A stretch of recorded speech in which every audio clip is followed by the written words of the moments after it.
Hello and welcome back to another episode of European Autocraft.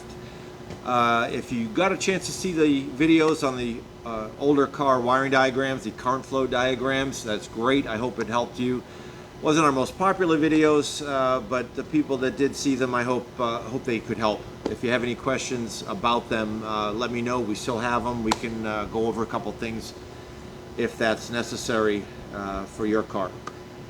We're back on the 86 944 turbo. What we're going to do is we were going to remove the wiring harness first, but all this stuff has to come out anyway, so we're going to start taking the rest of the underhood body parts off. Not so much body, but the mechanical parts like the brake booster, coolant reservoir, and miscellaneous things to expose the wiring. By next week, we should have the blow-ups of the coordinate field diagrams that pertain to this particular vehicle and the 85.5 and up, and I think you know the rest of 968. Even the 928s, all the Porsches use that type now. And that way, when we have that, I can show you, like this connector, for example, each wire, where it goes, and we can trace these back so you can understand how to use the wiring diagram. So much information in those diagrams, it's amazing. Really well done. Of course, it's Porsche. They're very well done. So we're going to start by taking the brake booster out and the lines, and we'll move our way around, get the air conditioning lines out, power steering, reservoir, just all the stuff that's in the way, including, well, that'll be next week. All right, so let's start by getting the brake booster out. We're going to leave the reservoir, the master cylinder attached, but we will remove the reservoir. So we'll take the sucker.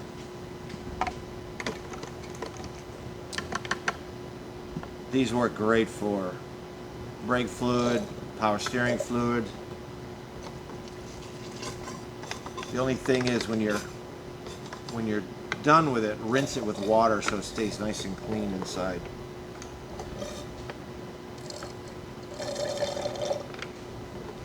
Satisfying sound for some reason. I think that's all I'm going to get. Dribbling everywhere. We'll rinse that when we're done. Clutch hose. This is the fluid feed to the clutch master cylinder. And this is held in with two little tubes that have barbs on them, and you can break them sometime if you're not careful, especially when they're brittle. This one should be okay if we just rock it a little bit.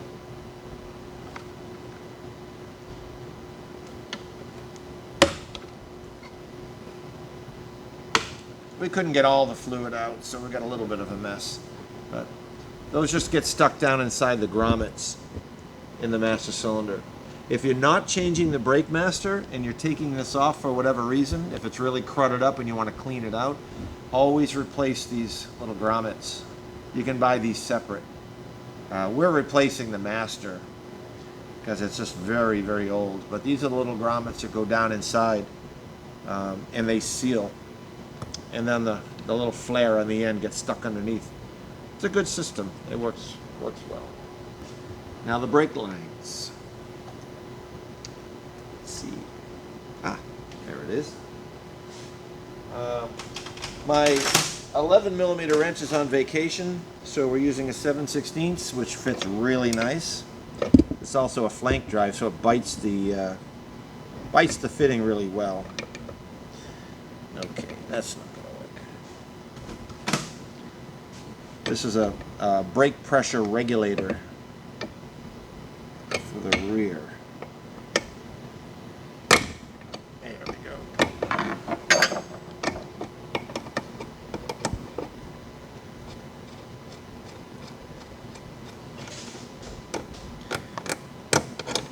The lines are in pretty good shape. It's amazing that some of the stuff still comes off.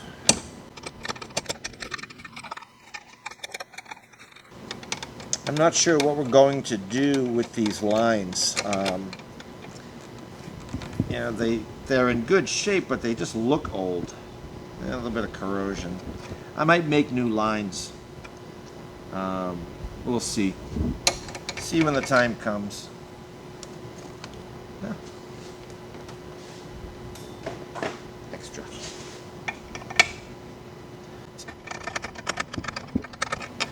Nice thing about doing video here is we have a complete video log of the disassembly of this car, so we can go back and look if we miss something, like where does this part go, we can go back and look at the videos. Otherwise, photographs, take pictures. There's always a digital camera by your side to snap a picture to be sure you get it and don't forget it. Okay, 3 lines, 2 for the front, 1 for the rear.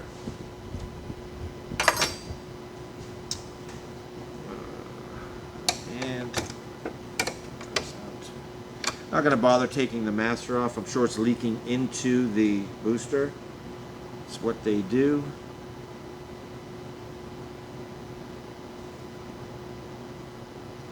We'll just let this wick out while I'm inside taking it out.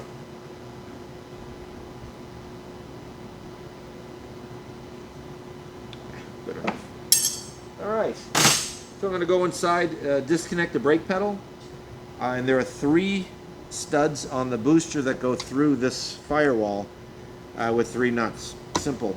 Disconnect it, pull the pin on the pedal, and then I'll remove the nuts and we can just pull this right out the front. And that'll expose a lot of this mess. Yeah, mess. Okay, inside. Alright, we're inside in this little disaster area. Some stuff you'll see coming apart later. Right now I'm going to remove the pin that holds the rod from the brake booster, the push rod from the brake pedal to the booster. There's a little clip, and then the pin comes out, and then I'll get the 3 bolts out. I'm going to be using Broken Neck's more healthy cousin. Broken Neck is on sabbatical right now. He'll be okay. I think he's going to retire anyways. So we'll be using that to blast those nuts off. It should be pretty simple if I can get it in there. So let's try to get this pin out.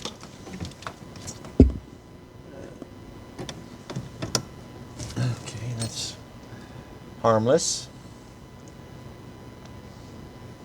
Pretty elaborate little pin. Looks like it makes it easy to push on with a little step. Just push it in and this can spring outward. Probably during assembly of the car it makes it a little bit easier.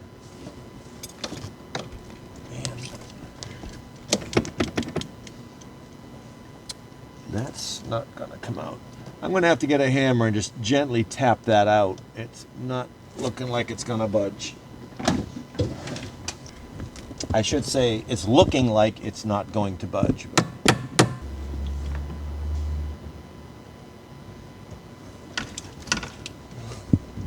Okay, it's not rocket science. It's pretty beat up from me with the pliers, but we got it. Of course, we'll replace that. All right. I'll leave that there for safekeeping.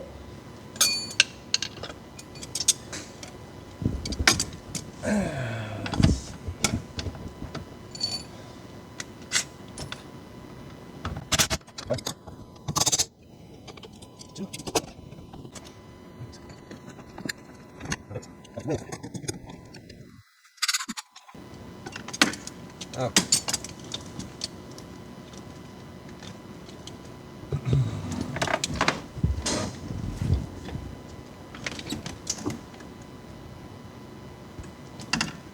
So there's some washers. The other nut fell behind the insulation.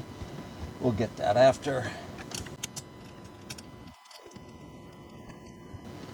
And the washer will fall out when we get the booster out. Okay, back outside. All right, if all goes well, this should pull right out.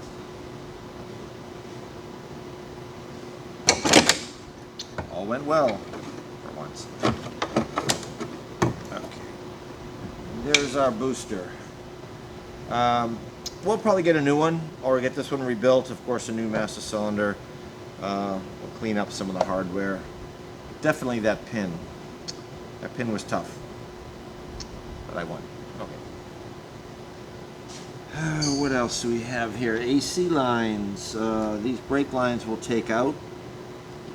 I'm going to take this bracket off here.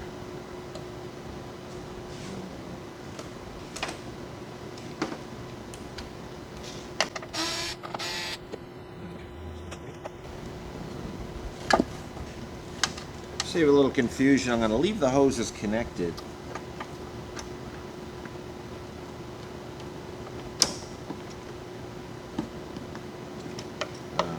Leave these connected anyways. These are pretty obvious.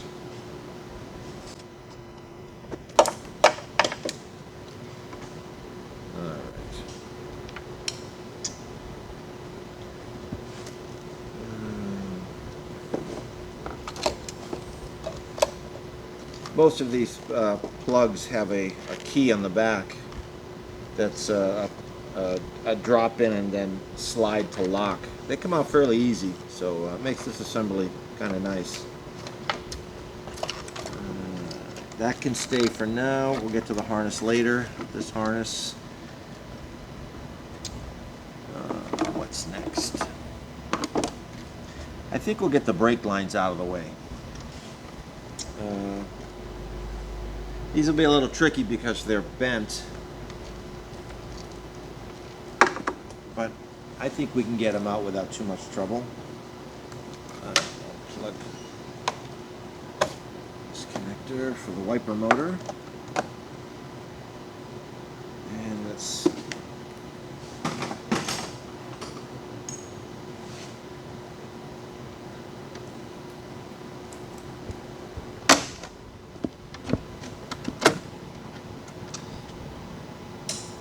this side.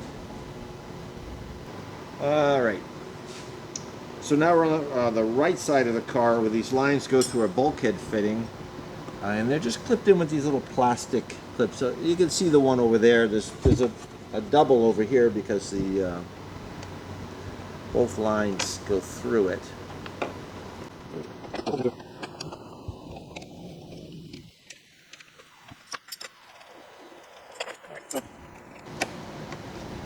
They use this little spring clip to hold the bulkhead in using the fitting. Ingenious. Very nice. I think this car's been in Florida for most of its life. A lot of the northern cars we see have so much surface corrosion and brake lines rotting away underneath. So we're a little lucky in that sense.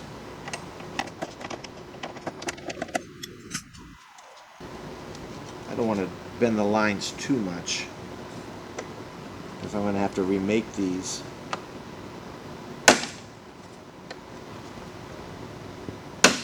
I want a good pattern to go by.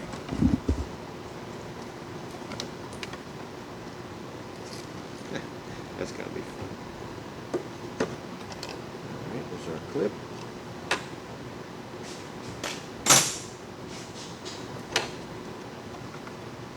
Alright, so we're going to lift these out. This is just more wiring for the amplifier. Pop this other line out. There we go.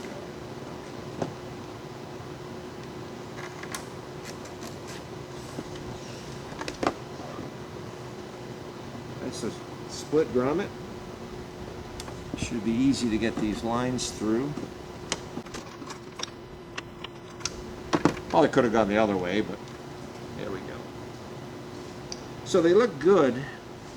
I just want them to be new looking. I don't know if there's anything we can do to these. I don't want to paint them because they look ridiculous painted, but I think we'll just remake a new set.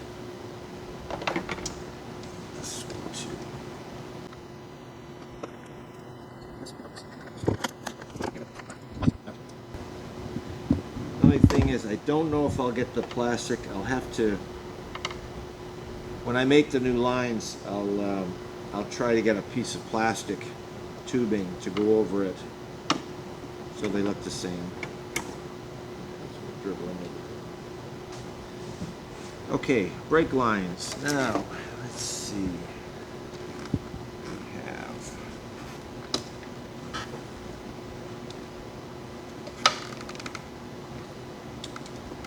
What about our air conditioning lines?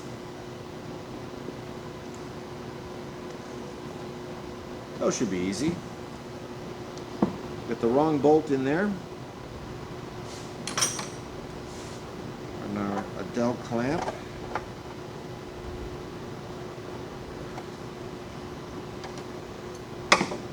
Porsche doesn't use these. We'll get the right hardware in there.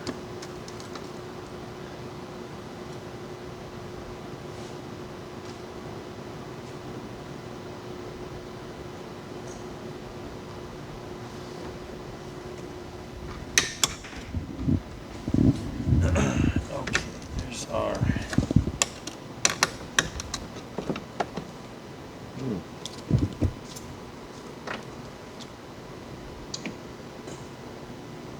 yeah, we have our clutch line. This is the high pressure line from the clutch master right here. Now you can see it pretty well. Try to do one of these with the brake booster in place. Yikes, very difficult. So I think this line is in the way.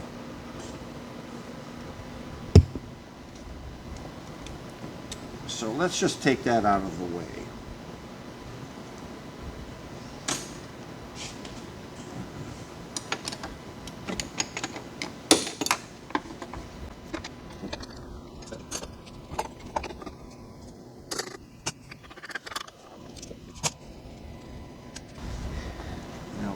That's attached to the clutch pedal.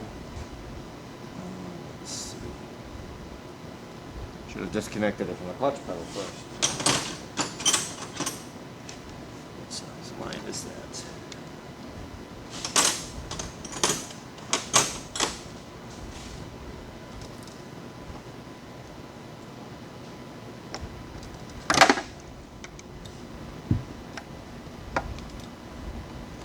Such finesse.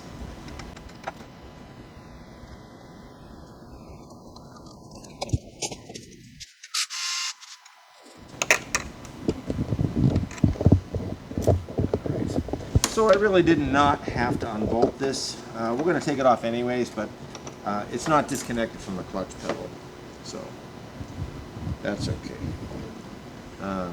Hose is in pretty rough shape. But again, we'll probably make a new line here and replace the rubber. Okay, back to our AC lines. Looks pretty simple, should come right out of there. It's holding me now. Ah, okay, right here.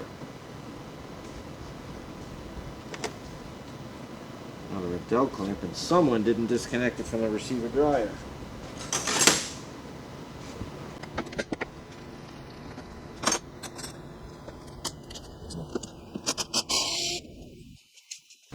All right.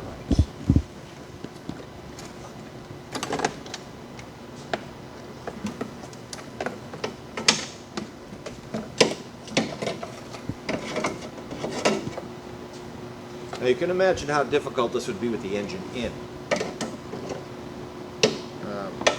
What we'll probably do is replate these lines in the yellow cadmium look, and we'll cut these hoses off and replace the hose, but we'll keep the ends. Unless I could find a really good set of new ones, which I doubt. But if we can, we'll replace them. If not, we'll just fix what we have. And we make our own AC lines here, AC hoses. So it's not too hard to put a ferrule on the end of this and crimp it.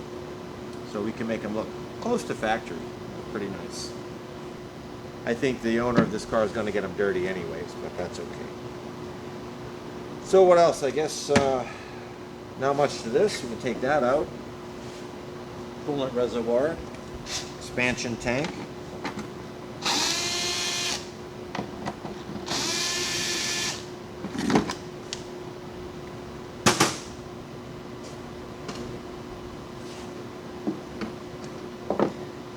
Now there's a reason why there's a maximum line on this.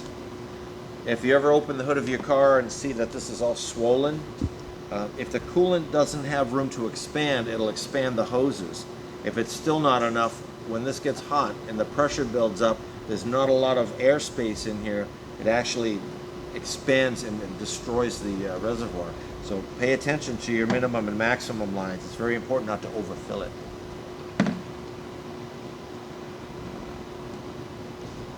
If you can see the dirt inside, we'll either clean it or replace it. All right, getting clearer in here. What's next? Before we go back to disconnect this, we'll take a few more things off out here. Looks like we can get the washer tank out, ignition coil, our steering reservoir, fuel hoses, and then the lines that go down to the brakes. Those are sticking up over there. They're not going to be in our way at the moment. I don't know if we'll deal with that right today or not, but let's see how far we get. So we'll go back on the other side and remove the reservoir for the washer fluid and the power steering. See you on the other side. Some of you may have noticed that I completely forgot about the receiver dryer on the other side. We'll get back to that. But let's get this apart now. The windshield washer reservoir, it's looking kind of crappy. We'll replace that. But the lid, look at that lid. Not too bad.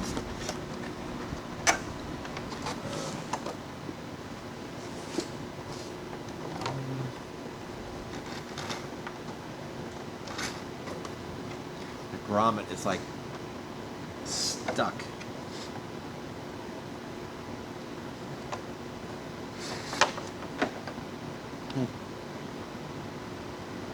A little clip that holds the hose underneath. Now, this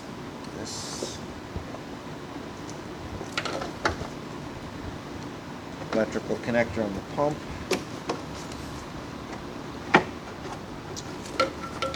Yeah, this should come out of here okay.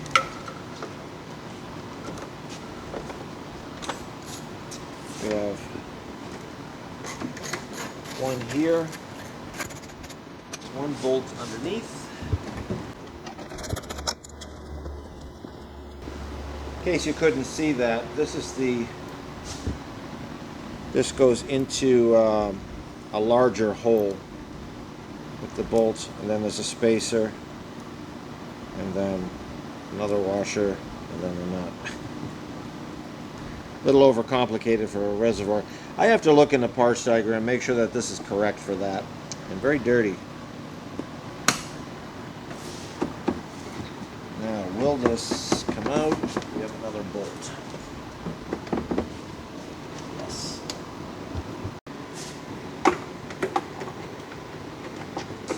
So there are 3 bolts, 3 nuts, 1 bolt, 2 bolts and a nut, and then one more nut.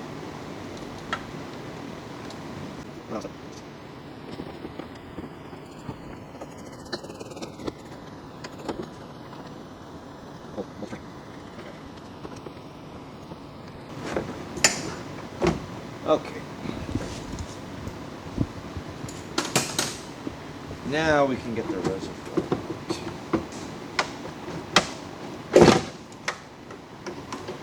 A little tight, but it comes out. Headlight washer, pump, a lot larger. A lot larger than the pump that pumps for the windshield washer. Very dirty. Okay.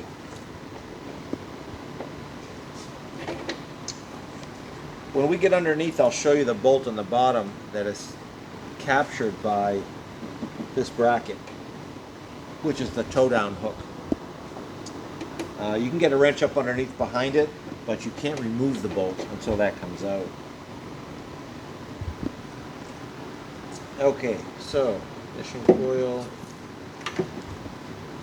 So we'll take the power steering reservoir out with the cooler.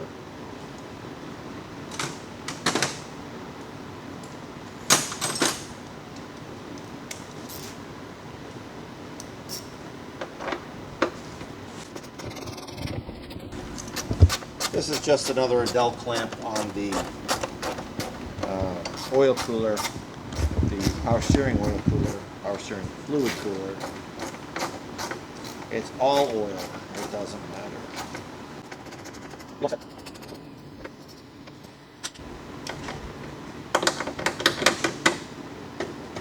That one.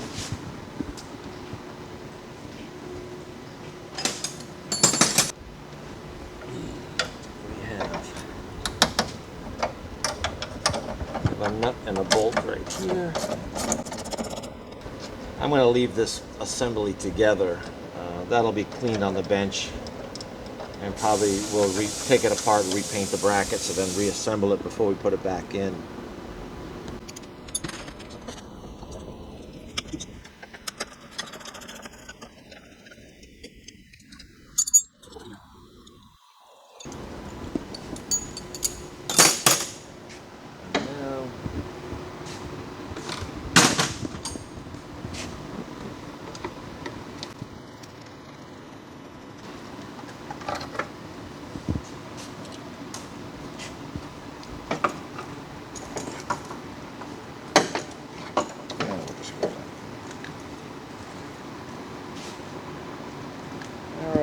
There's our power steering fluid returned back to the reservoir through a cooler, and very dirty hoses.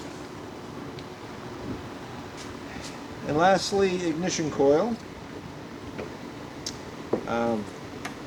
This is hardwired, not really hardwired, but there's no plug connector, so we'll just disassemble it right. We'll remove the connectors right from the coil.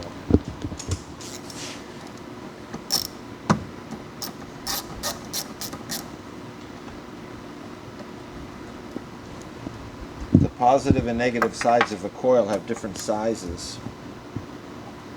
One's a 5mm, one's a 6mm stud, so you can't get them confused. Well, I suppose you can get them confused, but you can't mix them up. How's that?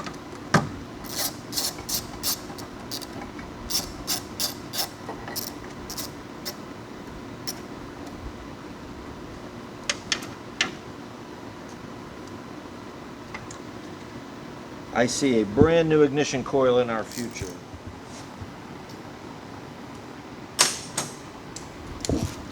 Even if it works well, it's old. I'm sure it's somewhat tired.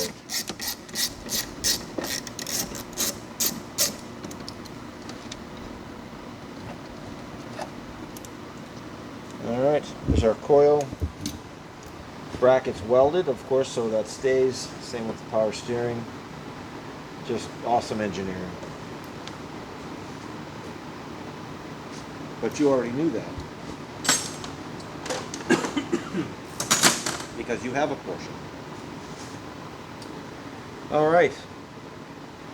I think that's going to do it for today. All right, so we're going to stay a little longer and take out the receiver dryer for the air conditioning that I forgot about. Pretty simple. So once this is out, there's a few there's little rubber bushings and seals. There's the beading that we'll take off on the little rubbers, but we can do all that later. You don't need to see all that. It doesn't matter. Just going around the car, cleaning up the little bits. This is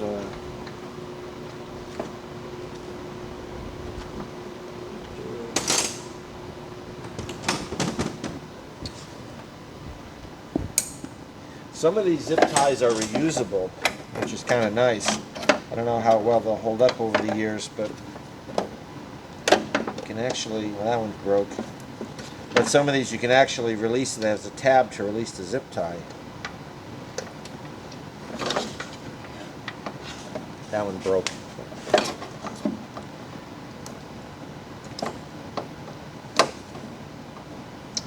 So we have, let's see, so now we'll go down.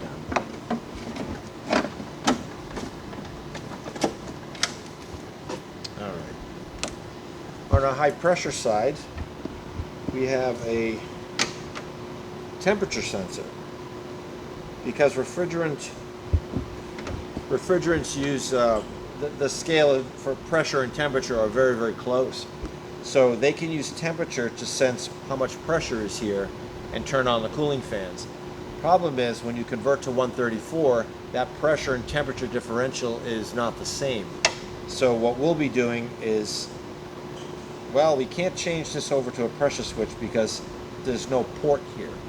But we're going to have to put a pressure switch somewhere in line, or remove this pressure switch and make it a trinary switch that can also turn on the fans at high speed, as well as protect the system if it runs too low. We'll work on that as we reassemble this car, figure out the best course of action so it doesn't look like we're adding too many things. It'll look like it belongs there. But that's something to keep in mind when you're changing over to 134, most of you probably have already anyways, is that this temperature switch will no longer work and put the cooling fans on to cool the high side down. We could talk more about that later. Just air conditioning etiquette, I guess you could say. All right, what's next? Receiver dryer.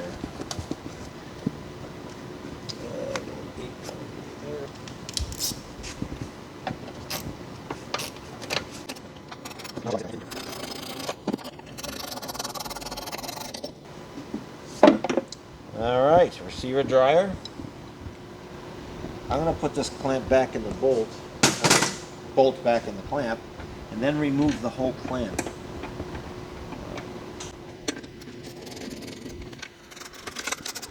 All right, here we are. There's our receiver dryer clamp. Two little bolts. And I believe, as you can see, these little guards here, little edge guards. I'm going to leave these here for now because I want to make sure that these go back exactly where, even though we have the video, I might just take some pictures to make sure that when we need the information, it'll be right there. We don't have to go through all the videos, but we'll have that information. If we can't find it in photos, we'll have it in the videos. We just have to rewatch it. No problem. So now, if you come around front, we still have our energy absorbers in. We're going to remove those probably next time. The wiring harness that comes across the front, we've got some brackets for the headlight connectors here, and fog light connectors, grounds. I'll be showing you these in the wiring diagrams. These are, you'll see them listed as MP 1, 2, 3, 4, 5, all in Roman numerals. We'll show you these throughout the car, and they're pretty well depicted in the wiring diagrams. Of course, we'll be getting new stickers, decals that go here. That hole doesn't belong there. That'll get filled, and it'll be nice and new here. We'll get a new emissions label. A lot of good information on there.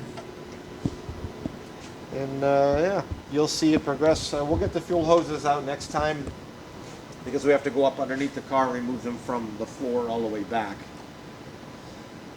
Where else? That's it. Just a couple more evaporative emissions hoses. Yeah, we're pretty close to getting the wiring harness out. Again, the fuse relay panel, you're going to love this one when I get this apart. Not only are we going to take it out, we're going to disassemble it. I'm going to show you how to clean the contacts and terminals. If any of you have one of these without a cover that may have gotten corroded or the car's been sitting, pretty easy to clean. So that's going to be fun. Then we'll get the wiper motor out and just keep disassembling. Once the harness is out, I think, once the harness is out, we'll take the subframe back out, rear suspension, and put it on a dolly. It's probably a few episodes away, but we'll get there. Again, thanks for watching. Subscribe, and don't forget to hit the like button. We're at 470 subscribers as of today, so we're really moving up, and I appreciate it. So hopefully we get that magic 1,000. So we'll see you next time. Hopefully we'll have our big wiring diagrams blown up, and maybe even be able to give them away at the end when we're done with them. One of you guys might want them for your car or for your garage. They're pretty neat. So we'll see you next time. Thanks.